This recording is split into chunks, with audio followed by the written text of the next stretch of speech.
Primero, la definición de demencia: es un síndrome clínico con alteraciones cognitivas y emocionales, adquirida, difusa, persistente, causa orgánica y que interfiere con el funcionamiento diario y con la calidad de vida. Y debe haber por lo menos una alteración de la memoria, que la podemos definir como habilidad para aprender nueva información o recordar la ya aprendida. Esta es la memoria llamada anterógrada y la otra es la memoria retrógrada. Y aparte, un déficit cognitivo como trastorno del lenguaje o apraxia o algún otro trastorno. Se necesita entonces por lo menos alguna otra alteración además del déficit de la memoria. Déficits de ejecución que ahora tienen más importancia de lo que habíamos dado al principio, que es esa facultad humana para predecir el futuro, para planear, para organizar, para hacer abstracciones, y que tiene que ver con el lóbulo frontal. Entonces, si tienen que causar un déficit significativo. Ahora, esto se debe diferenciar del llamado delirium, que antes llamábamos estado confusional agudo, y se puede presentar delirio en personas que tienen demencia, y en este caso pues se tendrán que hacer los dos diagnósticos. La distinción entre el delirium, que es diferente de la idea delirante que existía antes, psiquiátrica, que tener una idea que no corresponde a la realidad, sino este es un estado agudo de trastorno orgánico, generalmente tóxico o farmacológico o metabólico. Puede ocurrir en joven, adulto o anciano. Epidemiología: el 1% de la población a los 60 años está con problemas de demencia, se duplica cada 5 años, alcanzando a los 85 años hasta el 30 o el 50%. Ahora, realmente no, es muy difícil que realmente estas cifras sean totalmente correctas, porque los individuos que tienen demencia con frecuencia son personas que han tenido poca educación y han tenido un cerebro que no ha sido muy usado, digamos.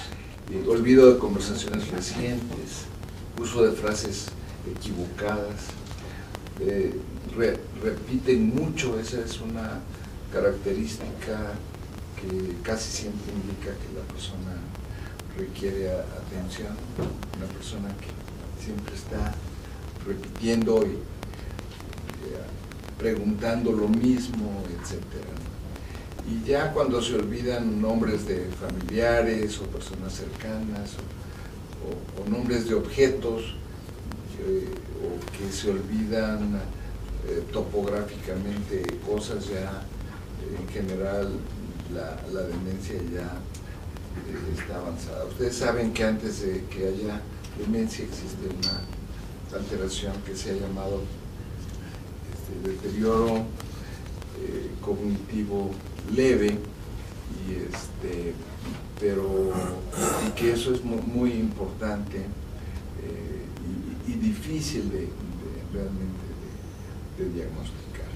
Ya síntomas más avanzados, por ejemplo, dificultad para encontrar las palabras correctas, que no puedan ya manejar el teléfono, que puedan hacer sus compras o ir al banco o preparar alimentos o labores domésticas o extraviarse, y ya no poder hacer lo que uno hacía. Entonces esto pues ya es devastador y muchas veces tienen las familias que recurrir a una serie de acciones como juicio de interdicción para que la persona no gaste o no haga cosas que no puede hacer, y a veces tener que tener a alguien con la persona, cosa que es muy difícil, o tener que internarlo ya en las fases finales. Hay veces que la demencia se presenta con alteraciones de la conducta o del estado de ánimo, personas que tienen mucha depresión o están sumamente ansiosos o tienen ideas delirantes de paranoia o mucha irritabilidad, ¿sí?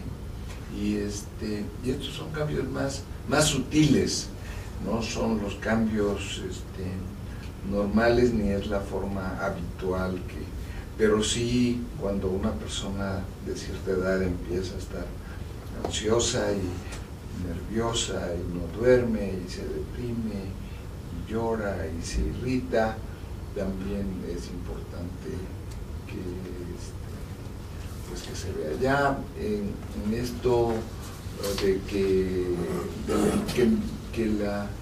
porque uno se envejece tiene uno que tener alteración de la memoria, pues es obviamente falso.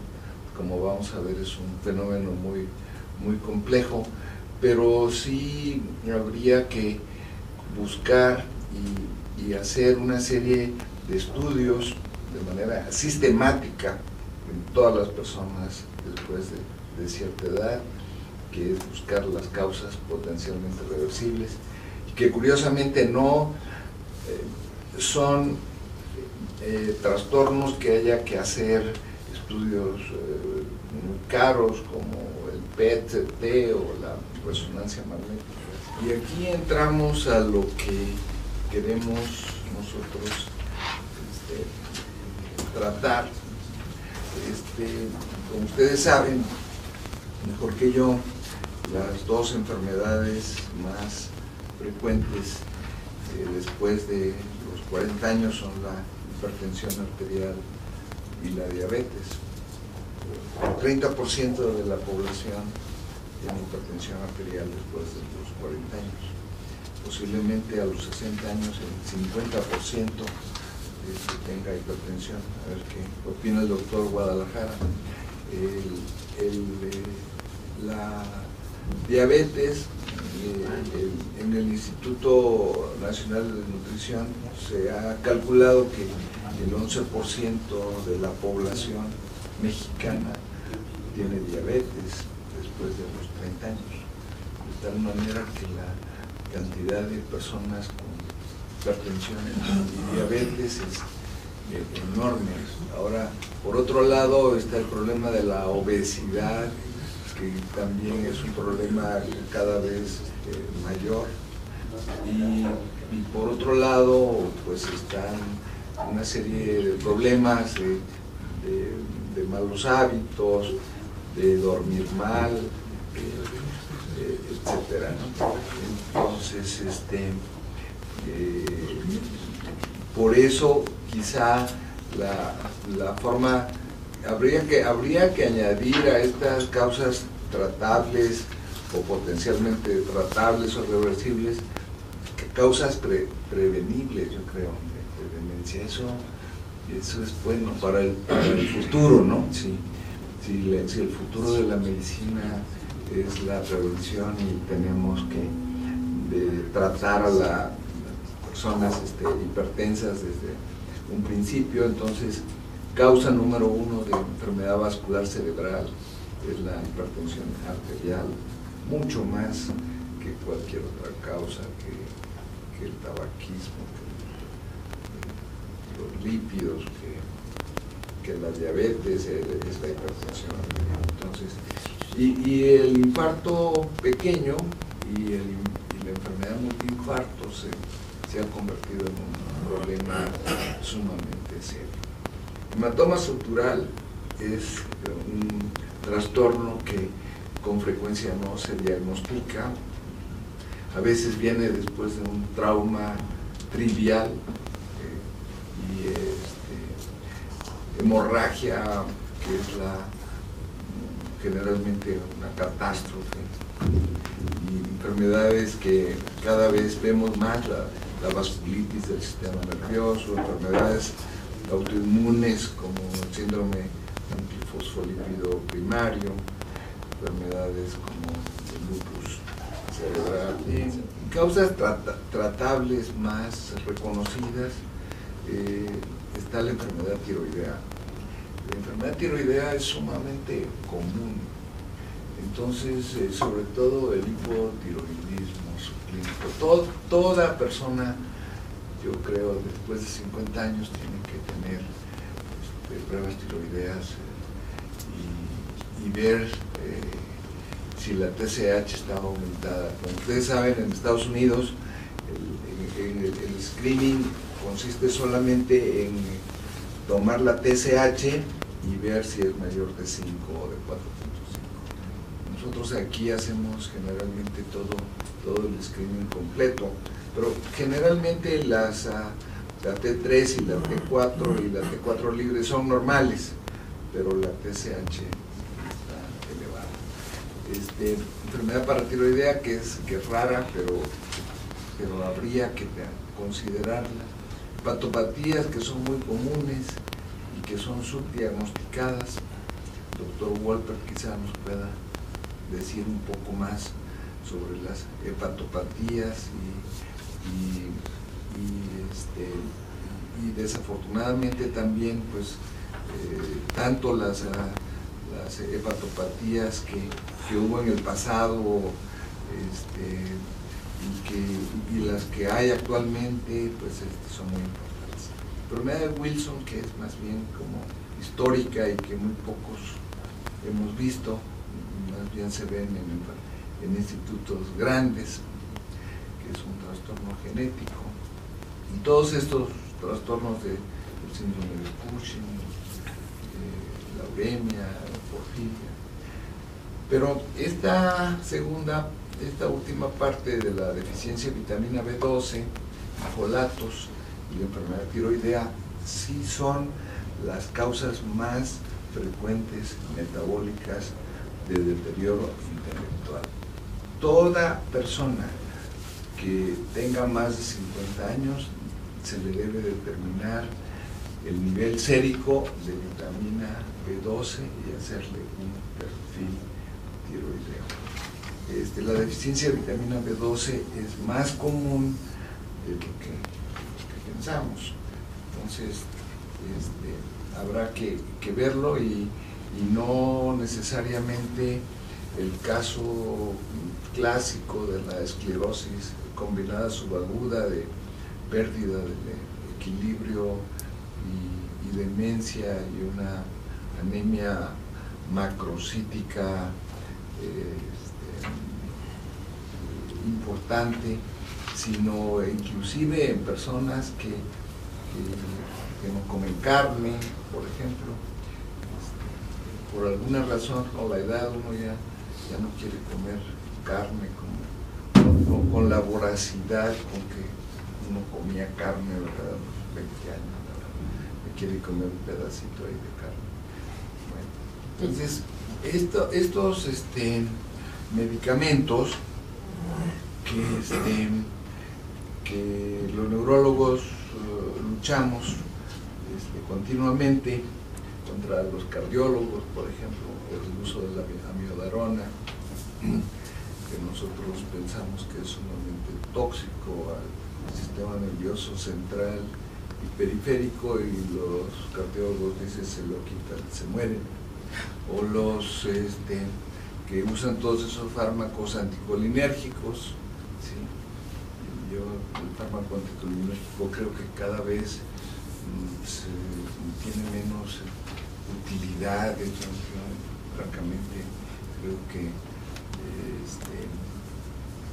que usamos fármacos anticolinérgicos los neurólogos, por ejemplo, para el Parkinson, pero al descubrirse que la acetilcolina en el núcleo basal de Maynard tenía muchísimo que ver con la memoria y que cualquier anticolinérgico le va a producir a uno un trastorno de la memoria importante. Es necesario pues, valorar que la persona no esté tomando un anticolinérgico. Siempre les dan anticolinérgicos a los que tienen síndrome de colon irritable. Yo considero que no sirve absolutamente para nada, que es una idiotez darle, pero todos tienen colon irritable y tienen su anticolinérgico y si no le dan procinético, que es peor todavía porque le bloquea la dopamina y le da parkinsonismo. Entonces, eso sí es interesante, y todos los otros medicamentos que se han usado. Antihistamínicos. El antihistamínico actualmente es algo que deteriora mucho la memoria de las personas. Por ejemplo, hay medicinas para dormir que uno compra y que son los antihistamínicos que usamos hace 50 años, ¿verdad? Benadryl. El alcoholismo es una de las causas más importantes en la generación de demencia, tanto por sus efectos directos al cerebro, tanto por sus efectos indirectos, sea a través del hígado, sea a través de caídas, sea a través de metales pesados, arsénico, plomo, mercurio. De todos estos tenemos idea, ¿verdad? El plomo, curiosamente se vio que los niños negros norteamericanos que vivían en Nueva York, en Boston, en New England, y que comían pica, comían pintura que se descascaraba, tenían la intoxicación del plomo y hipertensión intracraneana, etcétera, y muchos morían. Y bueno, pero el plomo se puede uno intoxicar de manera accidental. El mercurio, ustedes saben que en Japón toda una bahía se intoxicó con mercurio, los pescados se intoxicaron y la gente al comer pescado se intoxicó con mercurio. Los norteamericanos han vetado el uso de los aparatos para medir la presión arterial con mercurio, y la FDA lo ha vetado. A mí me parece que nosotros no lo hemos vetado, habría que considerarlo. Mi opinión es que la intoxicación con mercurio accidental, el azogue, ¿verdad? Estar azogado, ¿verdad? Daban mucho azogue en la Edad Media, ¿verdad? Y también lo daban como enema, y si alguien se movía mucho, dice, se mueve mucho, como parece como si tuviera azogue en el culo, una expresión de la Edad Media, ¿sí? Los azogados. Una de las causas más interesantes de demencia es la demencia que se veía en los sombrereros, en los individuos que hacían sombrero de fieltro, porque el sombrero de fieltro utilizaba mercurio. Entonces, en la gran obra de Alicia en el País de las Maravillas, entonces se encuentra Alicia con el sombrerero loco, ¿verdad? Sí. Y entonces que le ofrece un té inexistente. Ese es muy interesante. Entonces el mercurio ese emerge pues como una de las sustancias que tenemos que ver, que legislar, si realmente los norteamericanos están en lo correcto, en vetar el mercurio como en los aparatos para medir la presión, que desde Carl Ludwig han sido el gold standard, la enfermedad Minamata disease, que fue en Japón. Luego el arsénico. El arsénico, ustedes saben que hay mucho arsénico en la tierra. El arsénico es una sustancia que se ha utilizado mucho para envenenar. Los italianos han sido grandes envenenadores. En el Vaticano ha habido grandes envenenadores. Y si pueden comentar si quieren decir, pero yo les quiero comentar la historia de Giulia Tofana.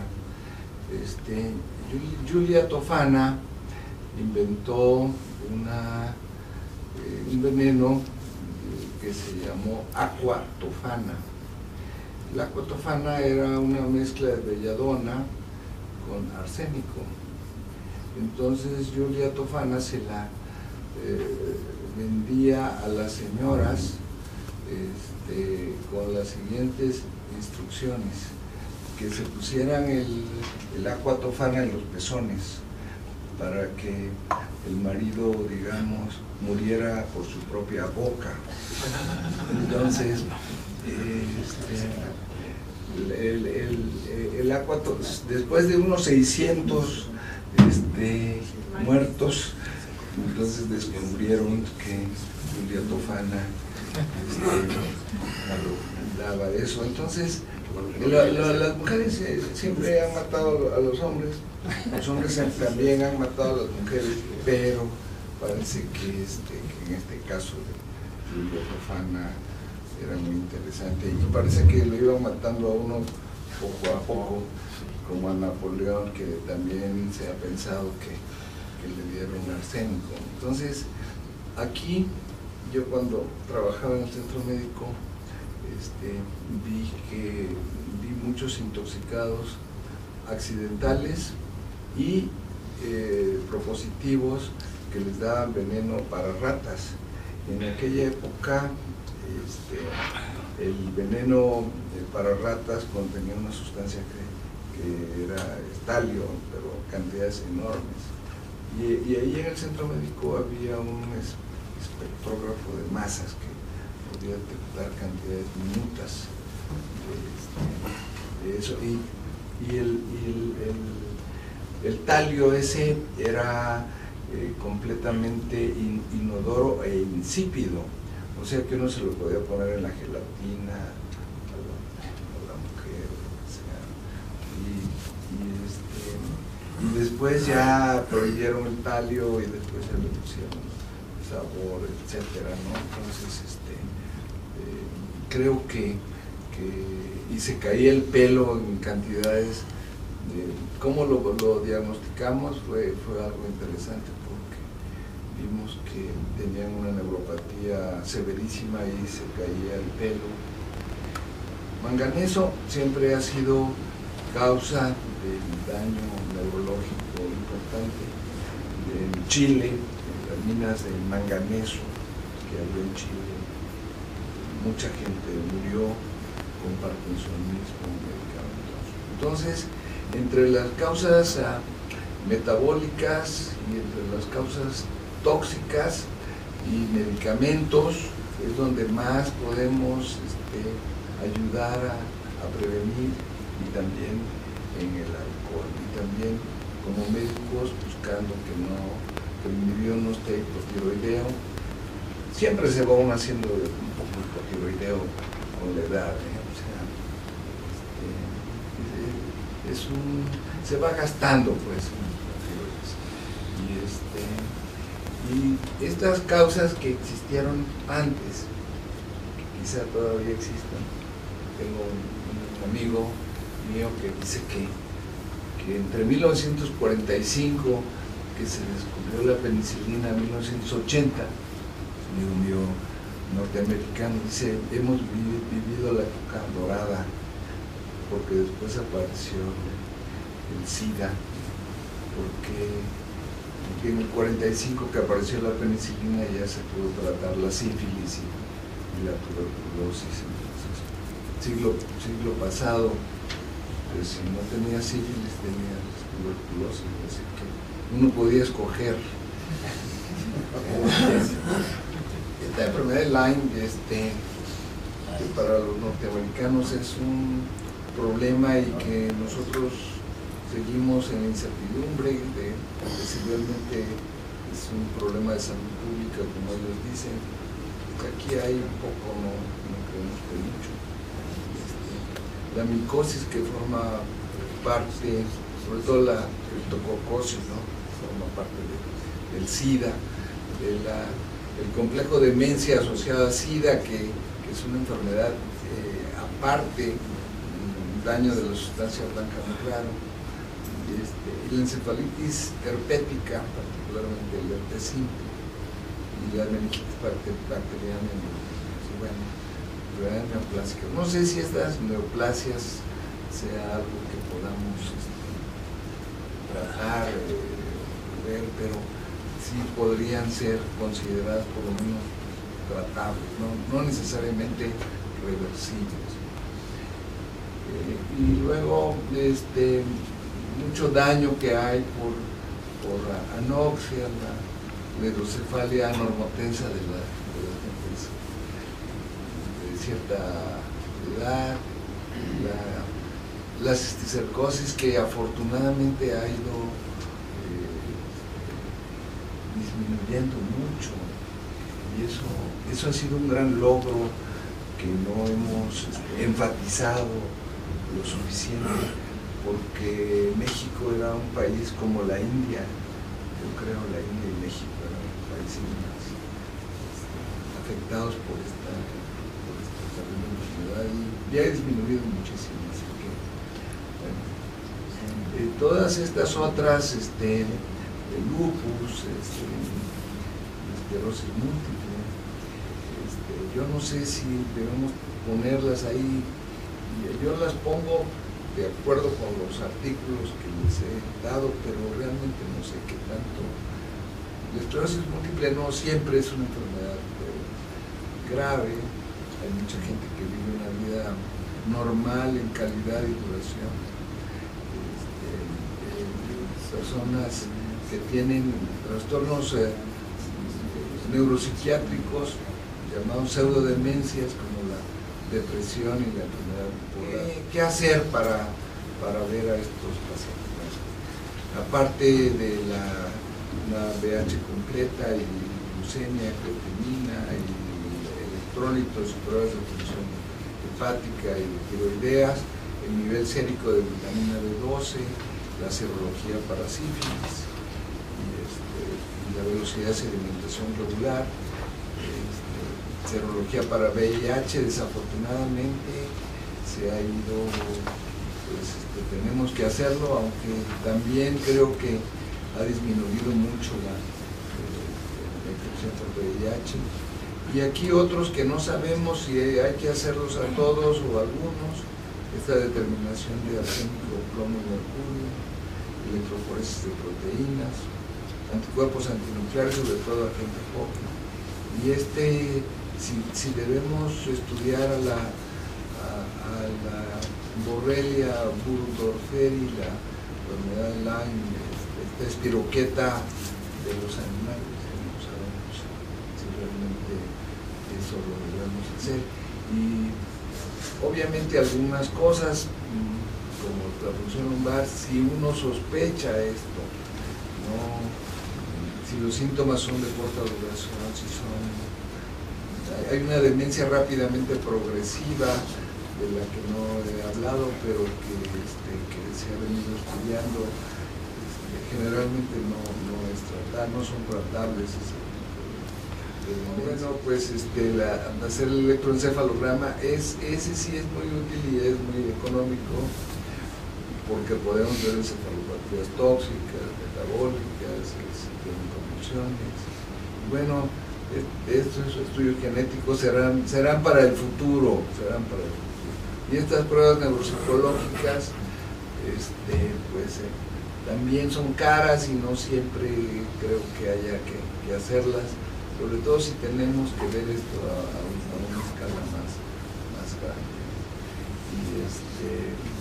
Y las asociadas a parkinsonismo y los nuevos síndromes que hay, que aparte de la enfermedad de Alzheimer, que es esta demencia frontotemporal antes llamada enfermedad de Pick,